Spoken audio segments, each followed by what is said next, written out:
రాబోయే సార్వత్రిక ఎన్నికల్లో సర్వేపల్లి నుండి పోటీ చేస్తున్న మామయ్య సోమిరెడ్డి చంద్రమోహన్ రెడ్డిని అత్యధిక మెజారిటీతో గెలిపించాలని సోమిరెడ్డి శృతిరెడ్డి కోరారు. పొదలకూరు పట్టణంలోని కాకాని రమణారెడ్డి కాలనీలో ఆమె ఎన్నికల ప్రచారం నిర్వహించారు.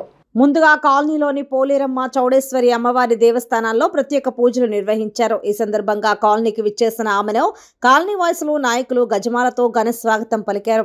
అనంతరం ఇంటింటికి తిరుగుతూ కరపత్రాలను పంపిణీ చేశారు. ఈ సందర్భంగా ఆమె స్థానిక విలేకరులతో మాట్లాడుతూ ఓడినా గెలిచిన సోమిరెడ్డి జీవితం సర్వేపల్లికి అంకితమని అన్నారు.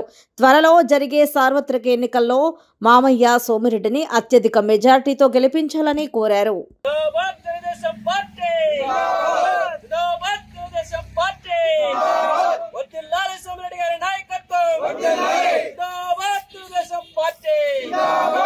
సోమిరెడ్డి జీవితం సర్వేపల్లికి అంకితం. సోమిరెడ్డి జీవితం సర్వేపల్లికి అంకితం. జిందాబాద్ తెలుగుదేశం పార్టీ. జిందాబాద్ తెలుగుదేశం పార్టీ. జిందాబాద్ తెలుగుదేశం పార్టీ. పొదలకూరులో నేను ప్రచారం మొదలు పెట్టాను. ఇప్పుడు నేను రమణారెడ్డి కాలనీలో తిరుగుతున్నాను. ప్రతి గడప దొక్కాను. ఈ కాలనీ స్థాపించింది, మొదలుపెట్టింది ఎల్లసిరి శ్రీనివాసులు రెడ్డి. ఆయన మన తెలుగుదేశం హయాంలోనే ఈ కాలనీని స్థాపించడం జరిగింది.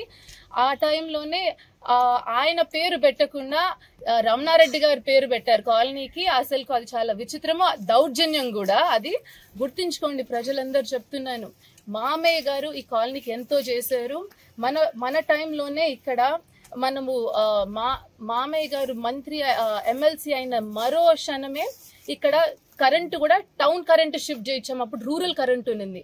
సో అందరు గుర్తించుకోండి.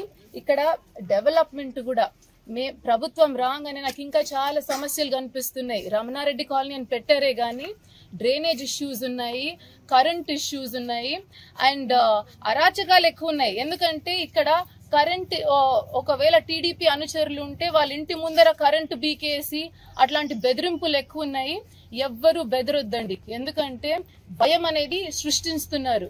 ఆ భయంని ఓడగొట్టేది మనమే. మన భయాన్ని ఓడగొట్టుకోవాలి. మీరు మీ భయాన్ని ఓడించండి, మేము కాకాన్ని ఓడించి మీ అందరికీ న్యాయం చేస్తాము. సోమిరెడ్డి గారి నాయకత్వం.